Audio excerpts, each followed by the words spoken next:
I believe I'm going to hand over first to our speakers, but we have Bernard Lane from the Home Office, Sally Lewis, who's Chief for Avon and Somerset Probation Trust, Professor Richard Tomlinson and Detective Superintendent Anthony Williams, who are going to talk us through one of the kind of newer products really that the Academy is working on, which has been our learning sets. And when we were last year looking at a potential topic, IOM came out as one of the top choices, and in fact so popular we ended up running it twice. Good evening.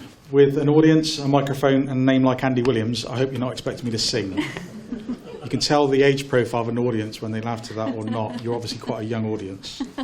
Thank you very much. Andy Williams, Detective Superintendent from Avon and Somerset. This is my penultimate duty as a warranted police officer, so I'm very pleased to be doing this. The reason for me giving this presentation relates to a study I did in terms of desistance for masters, and I went on to write an academic peer-reviewed journal article in the Oxford Journal of Policing on desistance and integrated offender management in Bristol. What I'm going to cover in this presentation relates to evidence-based policing. I just want to touch on aspects of intensive supervision and the limited evidence that is available in relation to it, the IOM evidence that I managed to find out in Bristol, and then just talk around the need for better evidence in the future. In terms of evidence-based policing, the photograph you see there is a photograph of Professor Larry Sherman. In 1998, Larry wrote an article called Evidence-Based Policing, which I would commend to you, and certainly from the colleagues in the room here from the police. I say this because I'm just on my way out of the door, but we're not very good at implementing evidence, despite the fact that we use evidence to bring prosecutions. We're not very good at using it to inform policy. There is one study, or one academic views has collected some of these studies and estimates there are only 117 studies in policing which are moderately robust in their design methods. So we're not particularly good. What Larry says in terms of evidence-based policing is that follow the medical profession and use science and use evaluation, proper evaluation, to actually help inform policy. I think there's an awful lot to be said for that. I'm not a complete advocate and fan of Larry's in relation to it. Larry would advocate randomised controlled trials. I think there is a need for pragmatism sometimes, especially within the criminal justice system. In terms of integrated offender management, which is a form of intensive supervision, there is limited evidence to say it works. Part of my study, I went back to 1974 to 2004 and was only able to find 10 studies in England and Wales. Generally, the conclusions from those studies were that they were neutral in terms of whether intensive supervision works or not. And one of the slides I put up there, or mentioned there, is the London Diamond Project, written by Dawson in 2011. That's actually a pretty good evidence document in relation to IOM, but again, the conclusion from that document was that there wasn't any strong evidence to suggest that IOM works, despite the fact of what Bernard said, and to all of us on our learning sets, IOM feels like the right thing to be doing.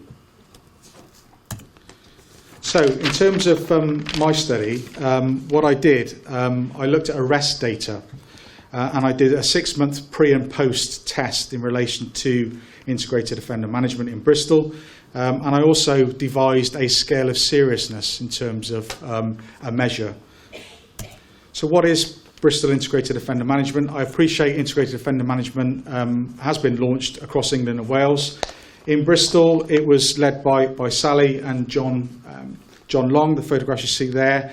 And I think that was absolutely key. And I'm not saying that because Sally's just to my side here, but the leadership that both of those showed in terms of a joint approach to this was absolutely fundamental. In effect, Bristol IOM, it related to 8 pathways that some of you will be familiar with, and they include drug treatment, alcohol treatment, and accommodation, and it fast-tracked offenders through to those pathways. They were co-located, police, prisons, probation and local authorities and others co-located in one area to share intelligence and manage offenders.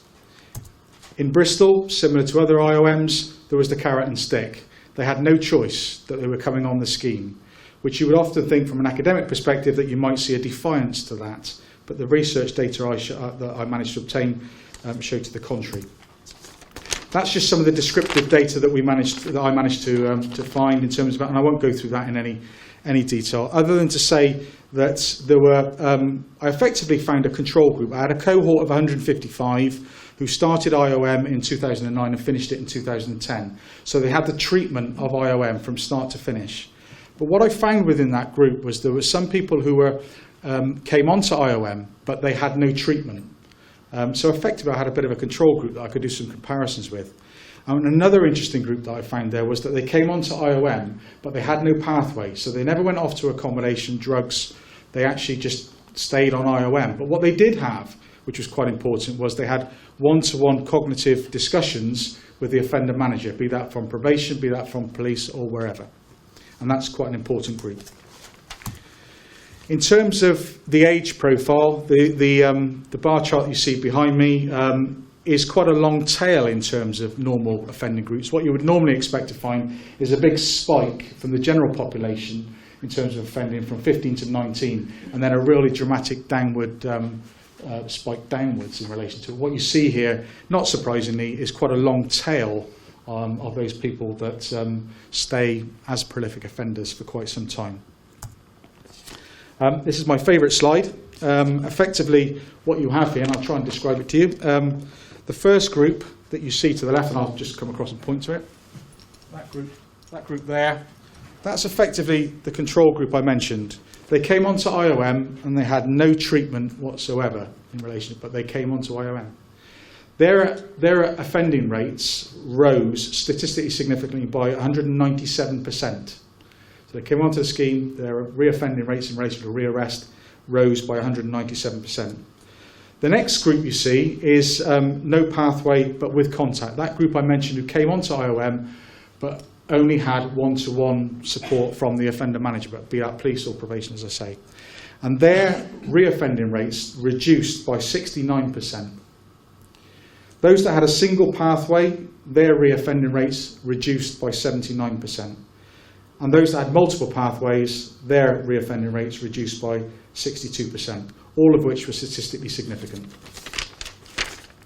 In terms of seriousness of arrest, and I won't go into the details here, but I devised a methodology for assessing seriousness of arrest in relation to the study, and I did a pre and post study for those. And again, in relation to the statistics for that, those that had no treatment, so again in my control group had no treatment whatsoever, their seriousness of arrest rose by 16%. Those that had treatment from IOM, in whatever form that was, their reoffending rates reduced by 67%. Now, my study has a lot of limitations, and I won't propose to go into those with you today, but they do have some academic limitations. The 6-month time frame for one arrest rate may be seen as another limitation as well, but I won't dwell on that. In terms of the future and IOM, it absolutely feels like the right thing to do. Certainly from our learning sets we got together, and it just feels like the right thing to do. The evidence, albeit limited, appears to show that it has promise. And what I would just like to urge all of you going into IOM in the future, in whatever format that may be, I would just like to urge the need for good evidence in terms of moving forward. The need, not just in terms of binary measures, I would suggest what we also need to look at, in addition to reconviction rates, we do need to look at arrest rates, we do need to look at seriousness, we do need to provide a cost-benefit analysis for IOM as we move forward. I think there's a need to longitudinally assess and research IOM. And the Holy Grail, as Professor Larry Sherman would say, or I would say in relation to this, what about a randomised controlled trial of integrated offender management? Are we brave enough as criminal justice services to do that? They do it in medicine for life-threatening illnesses. Why can't we do it in the criminal justice? Thank you.